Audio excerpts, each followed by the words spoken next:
Sebuah pendulum dengan massa M sama dengan 50 gram dan panjang tali L 50 cm dilepaskan dari keadaan diam pada posisi horizontal. Sebuah paku dengan panjang D diletakkan pada poros pendulum dengan posisi vertikal seperti pada gambar berikut ya, ada gambar di sampingnya. Akibat adanya paku, massa pendulum bergerak dengan lintasan lingkaran ya, seperti lintasan yang warna merah tersebut. Panjang minimum paku agar massa tersebut dapat bergerak satu lingkaran penuh adalah titik-titik sentimeter. Oke, kita akan gambarkan ulang kasus dari pendulum tersebut seperti ini. Kita akan mulai analisis dari pada saat pendulum mulai bergerak ya. Kita misalkan untuk posisi yang di atas ini adalah posisi A, kemudian pada saat pendulum sampai di posisi bawah ini adalah posisinya kita sebut sebagai posisi B, kemudian pada saat pendulum nanti akan tepat di atas di sini pada saat lintasannya lingkaran kita sebut sebagai posisi C. Nah, kita akan lihat pergerakannya mulai dari A ke B dulu ya. Kita akan gunakan hukum kekekalan energi mekanik dari A ke B. Jadi, apa yang kita pakai di sini adalah hukum kekekalan energi mekanik. Pada saat di posisi A, kita tulis dulu aja, energi mekanik di posisi A itu sama dengan energi mekanik di posisi B. Dan kita akan menggunakan acuan posisi B ini sebagai acuannya ya. Ini kita gunakan sebagai acuan posisi paling bawah. Artinya pada saat di posisi A dia hanya memiliki energi potensial yang nilainya adalah M dikalikan G dikalikan HA. Ditambah dengan energi kinetiknya masih 0. Sama dengan pada saat di posisi B, karena dia ada di bawah di sini, energi potensialnya 0.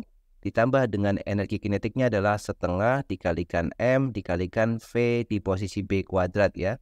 Kita asumsikan di sini dia punya kecepatan yang nilainya adalah VB. Kita isikan untuk nilai HA-nya di situ tidak lain adalah panjang dari talinya atau L. Maka kita bisa tuliskan M dikalikan G dikalikan L sama dengan setengah dikalikan M dikalikan VB kuadrat. M-nya sama bisa kita bagi dengan M atau kita kalikan semuanya dengan 2. Jadi kita dapatkan 2GL sama dengan VB kuadrat. Kita simpan ini sebagai persamaan yang pertama. Ini adalah persamaan kecepatan dia di posisi B. Kemudian kita lakukan hal yang sama, yaitu hukum kekekalan energi mekanik kembali pada saat bergerak dari B ke C. Ya, kita tulis dari B, kemudian C kita punya hukum kekekalan energi mekanik. Nah, apa yang berbeda di sini? Perhatikan setelah dia mencapai posisi B, maka di sini sudah bekerja atau sudah ada paku ya.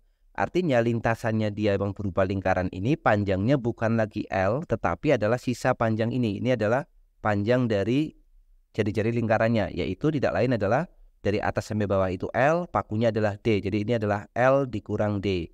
Maka berikutnya si pendulum ini atau massa ini akan bergerak dengan lintasan lingkaran yang jari-jarinya adalah L minus D. Selanjutnya kita tuliskan dulu untuk energi mekaniknya, yaitu EMB itu sama dengan EM di C.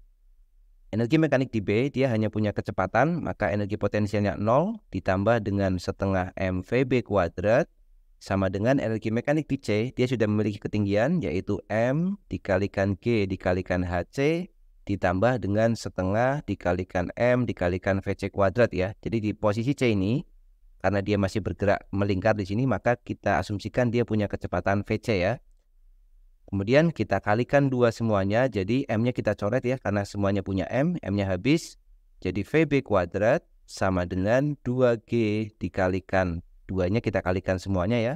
HC-nya adalah ketinggian dari C dari acuan B, berarti 2 kali jari-jari. Berarti 2 dikalikan jari-jarinya adalah L minus D, kemudian ditambah dengan VC kuadrat. Kita rapikan dulu, VB kuadrat itu sama dengan 4G dikalikan dengan L minus D ditambah dengan VC kuadrat. Kemudian VB kuadratnya atau kita sebut dulu ini persamaan kita yang kedua ya. Kemudian kita selesaikan persamaan 1 dan 2 terlebih dahulu. Kita selesaikan di sini persamaan 1 dan persamaan 2 dengan mengganti nilai VB kuadratnya. Jadi kita dapatkan VB kuadratnya itu 2GL sama dengan 4GL, kita buka kurungnya, 4GL dikurang 4GD, 4 dikalikan G dikalikan D, kemudian ditambah dengan VC kuadrat. Berarti kita dapatkan nilai VC kuadratnya ya. Kita pindah ke ruas kiri semuanya. Jadi 4GD positif. Kemudian 2GL dikurangi 4GL. Jadi minus 2GL sama dengan VC kuadrat. Kita sebut ini sebagai persamaan kita yang ketiga. Selanjutnya, kita akan mencari nilai VC dari gerak melingkarnya. Kita akan tinjau benda pada saat berada di posisi C. Kita gambarkan misal di sini, ini adalah posisi benda dan dia di posisi C. Dia akan memiliki kecepatan yang nilainya adalah VC. Kemudian arah dari pusat lingkarannya itu di bawah. Kemudian dia akan memiliki gaya berat yang arahnya ke bawah, yaitu W. Kemudian dia juga akan memiliki gaya tegangan tali ya, karena di sini posisinya di atas, maka nilai T-nya atau arah T-nya seperti ini. Nah, kita akan meninjau gaya sentripetal yang terjadi pada saat di posisi C, yaitu gaya sentripetalnya itu adalah gaya yang arahnya ke pusat lingkaran, yaitu T ditambah W, kemudian dikurangi dengan gaya yang arahnya keluar, tidak ada di sini, jadi dikurangi dengan 0 ya. Jadi gaya sentripetal itu selalu gaya yang arahnya ke pusat, dikurangi gaya yang arahnya keluar pusat, jadi ke atas, dan di sini tidak ada. Kemudian untuk gaya sentripetalnya sendiri bisa kita tuliskan yaitu M dikalikan VC kuadrat per R. Nah, R-nya tadi adalah jari-jari lintasan lingkarannya yaitu L minus D. Jadi ini adalah R yang nilainya L minus D. Kemudian sama dengan T ditambah dengan W itu adalah massa dikalikan gravitasi. Nah, kita akan mencari nilai minimumnya. Artinya pada saat dia bergerak melingkar, maka nilai tegangan talinya itu sama dengan 0 ya. Karena kita akan mencari nilai minimum dari VC yang ada di sini ya. Berarti T-nya kita buat 0. Maka kita dapatkan M dikalikan VC kuadrat per L dikurang D. Dengan memasukkan nilai T-nya sama dengan 0. Ini sama dengan M dikalikan gravitasi. M-nya bisa kita coret.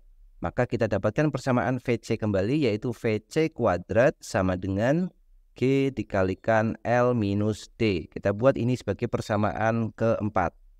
Selanjutnya kita selesaikan persamaan ketiga dan persamaan keempat dengan substitusi nilai VC kuadratnya.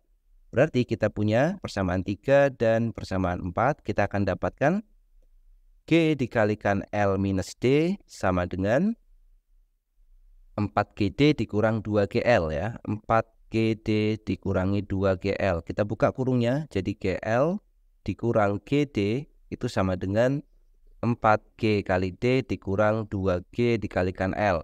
Yang D kita kumpulkan dengan yang D, jadi 4GD ditambah GD. Maka kita dapatkan 5GD. GL yang 2-nya pindah ke ruas kiri jadi positif. GL ditambah 2GL jadinya 3GL.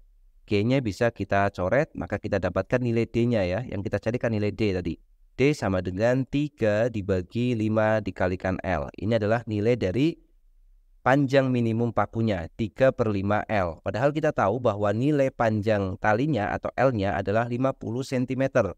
Berarti kita bisa dapatkan nilai D-nya 3/5 dikali 50 ya. Jadi D-nya sama dengan, jadi bisa kita tuliskan ya nilai D-nya dengan mengganti L-nya sama dengan 50 cm, yaitu 3/5 dikalikan 50, yang berarti nilainya sama dengan 30 cm. Ini adalah nilai dari D atau panjang paku yang diperlukan di situ. Oke, itu pembahasan untuk soal ini.